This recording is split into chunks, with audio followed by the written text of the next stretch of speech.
Europe 1. Le grand direct des médias, Jean-Marc Morandini. Et le fait média du jour, c'est donc cette incroyable déclaration. Hier soir sur France 2, dans Envoyé spécial, un incroyable dérapage d'une candidate du Front National devant les caméras de l'émission qui n'a pas hésité à comparer Christiane Taubira à un singe, un énième dérapage verbal. Pour en parler avec nous, Eva Roch, chef des infos à Télé 7 jours. Bonjour Eva. Bonjour Jean-Marc. Alors c'est vrai que c'est des mots violents, c'est des mots surprenants et c'est des mots insupportables. Oui, vous en parliez déjà hier matin ici même, dans le buzz du jour, cette multiplication de dérapages verbaux chez les hommes et les femmes politiques. Et nouvel exemple, donc hier soir, face aux caméras d'Envoyé spécial, au cours d'un sujet qui était consacré au nouveau visage du Front National. Alors on en a vu un de nouveaux visages, celui d'Anne-Sophie Leclerc, candidate à FN aux prochaines municipales de Rethel dans les Ardennes, enfin plutôt qui était candidate parce qu'on vient d'apprendre que la jeune femme de 33 ans est suspendue a priori par le parti politique et on comprend pourquoi.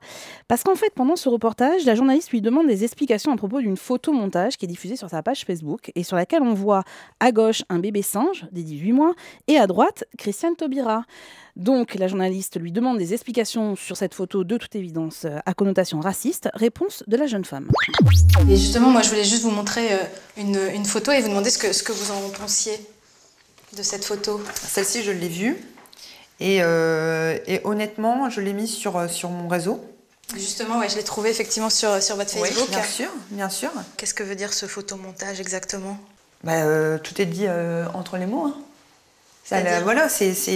Elle arrive comme ça, elle débarque comme ça.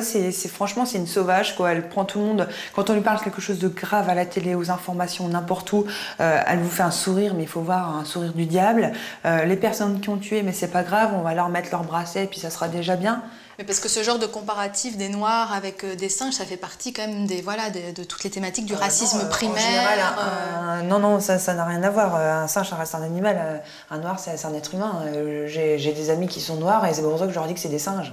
Et pourtant, là, vous faites ce comparatif-là avec ce photomontage. Non, là, c'est plus par rapport à une sauvage que je l'ai fait, pas par rapport au racisme ou au noir ou au gris ou n'importe quoi. Là, c'est vraiment une sauvage. C'est une sauvage, voilà. À la limite, je préfère la voir dans un arbre après les branches que de la voir comme ça au gouvernement, hein, franchement. Voilà, c'est pas raciste, bien évidemment, j'ai des amis noirs. Anne-Sophie Leclerc a depuis enlevé cette photo sur sa page Facebook. Oui, mais le mal est fait, comme on dit. Vous savez, Jean-Marc, que ce qui est posté sur Internet et notamment sur les réseaux sociaux ne disparaît jamais réellement. Et vous allez le voir sur tous les sites aujourd'hui, évidemment. Dans tous les cas, le vocabulaire de la jeune femme ne laisse aucun doute sur ce qu'elle pense de Christiane Taubira, une sauvage. Et je passe sur l'expression au sourire du diable. Alors, depuis notamment la loi sur le mariage pour tous, qu'elle a portée et défendue corps et âme devant les parlementaires, c'est vrai que Christine Taubira est quand même une cible privilégiée, notamment du FN, entre autres. Alors, la ministre n'a pas encore réagi à ces propos diffamatoires. Il serait étonnant qu'elle ne le fasse pas, d'ailleurs. Elle pourra sans doute commenter aussi une autre photo que la jeune femme a laissée sur sa page Facebook et qui appelle à se débarrasser de l'islam. Alors, depuis hier soir, les réseaux sociaux réagissent énormément à ce reportage de France 2. Évidemment, un flot de messages via Twitter où les téléspectateurs répètent à souhait. À part ça, le FN n'est pas un parti d'extrême droite, en référence à la déclaration de Marine Le Pen il y a quelques jours. Les gens réagissent surtout à la phrase « Je préfère l'avoir accroché à un arbre, à une branche d'arbre qu'au gouvernement ». Et même Nadine Morano a déposé un message dès ce matin disant « Madame Taubira comparée à un singe, honteux, la bêtise n'a vraiment pas de limite ». Sur la page Facebook de l'émission Envoyé spécial, autant vous dire que les commentaires sont du même acabit. Les pro-FN, évidemment, n'ont pas manqué de répliquer.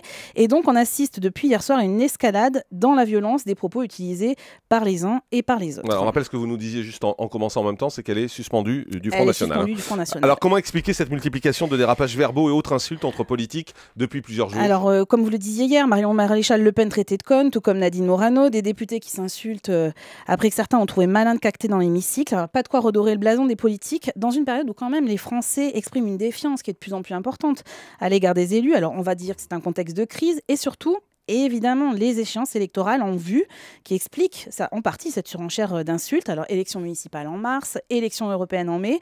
Autant dire que les scrutins cristallisent les passions.